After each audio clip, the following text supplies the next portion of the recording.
So friends, आज के दिन की शुरुआत होती है मेरे बैड लक के साथ। बाइक ब्रेक बिल्कुल फेल हो जाती है। जैसे तैसे उसे मैं एजेंसी लेके पहुंचता हूं तो वहां पे भैया जी मुझे बोलते हैं वेट करने के लिए। और वेट कितना? पहले उन्होंने बोला 5 मिनट और देखते ही देखते वो हो जाते हैं 10 मिनट और वेट करते करते करते पूरे लग जाते हैं 2 घंटे। फाइनली इतना वेट करने के बाद भैया जी कहीं बाइक को ले जाते हैं अंदर उसे ठीक करने के लिए। पता चलता है कि बाइक के ब्रेक शूज़ बिल्कुल ख़राब हो चुके हैं और आप देख रहे हो भैया जी डाल रहे हैं ब्रेक शूज़। अब मैं निकल पड़ा हूँ अपनी मंजिल की ओर।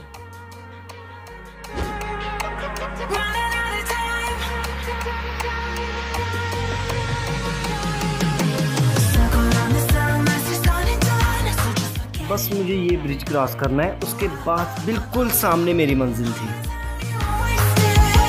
जैसा कि आपने बोर्ड में पढ़ ही लिया होगा, मैं आपको लेके आ गया हूँ उत्तरी भारत में सबसे प्राचीन मंदिर में। जैसे ही एंटर होता हूँ मेरी नज़र पड़ती है इस बड़ी सी घंटी पे, तो माइंड में आता है क्यों ना इसको बजाया जाए। मेरे एक हाथ में फ़ोन था, दूसरे हाथ से मैं सिर्फ बस इसको हिला ही पाया बट बजा नहीं पाया। बड़ी वाली नहीं बजी तो क्या, छोटी वाली तो है ना, छोटी वाली बजा लेते हैं। सो फ्रेंड्स, यही है वो हमारे उत्तरी भारत का सबसे प्राचीन मंदिर, जिसके अंदर हमारा बड़ा सा एक शिवलिंग था, जिसके ऊपर अभी आंटी अंकल जल चढ़ा रहे हैं।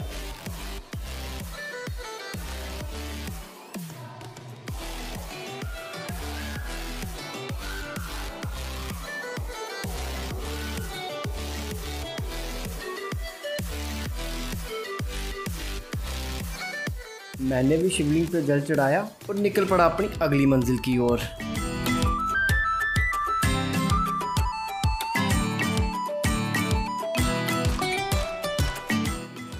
ये जो आप नदी देख रहे हो, इसे गुप्त गंगा के नाम से जाना जाता है।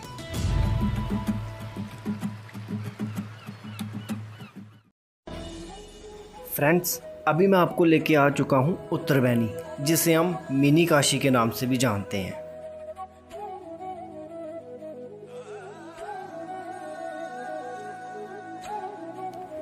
यहाँ से मैं एंटर होता हूँ। लोग मुझे ऐसे देखते हैं जैसे कोई पत्रकार आ गया हो।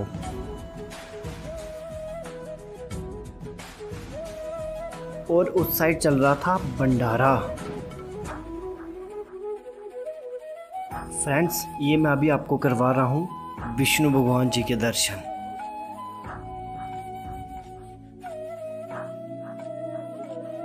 दर्शन करके मेरी नज़र पड़ती है इन चीज़ों की। तो मैं आपको बताऊं तो मुझे इन चीज़ों का कोई आइडिया नहीं था कि ये क्या है। पास खड़े एक अंकल जी से पूछा मैंने, तो अंकल जी ने मुझे पूरी कहानी बताई।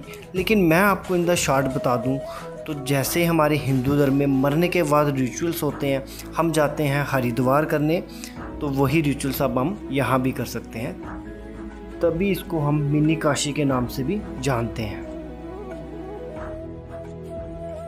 फ्रेंड्स, मुझे यहाँ कोई आइडिया नहीं है कि मेरे माइक की बैटरी डेड हो चुकी है। और मैं आपको बता दूँ तो यहाँ मैं कह रहा था कि मैं अभी आपको विष्णु जी के 10 अवतार उनके दर्शन करवाऊँगा। ये था विष्णु जी का पहला अवतार, जिसे कहते हैं मत्स्य अवतार, जिसमें विष्णु जी ने मछली का अवतार लिया था। ये है विष्णु जी का दूसरा अवतार, कच्छ अवतार, जिसमें विष्णु जी ने कछुए का अवतार लिया था। ये है विष्णु जी का तीसरा अवतार, जिसे हम कहते हैं वारवाह अवतार।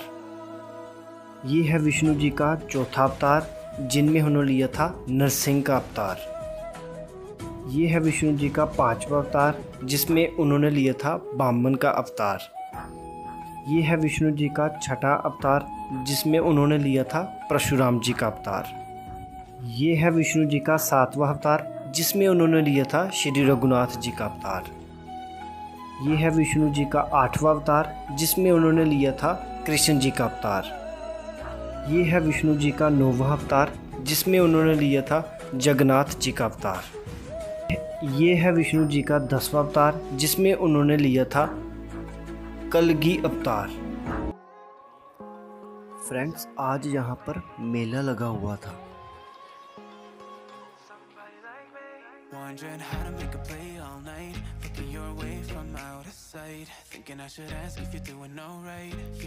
पकोड़े देख के मुझसे रहा ही नहीं गया और मैंने अंकल जी से पैक करवा ही लिए थोड़े।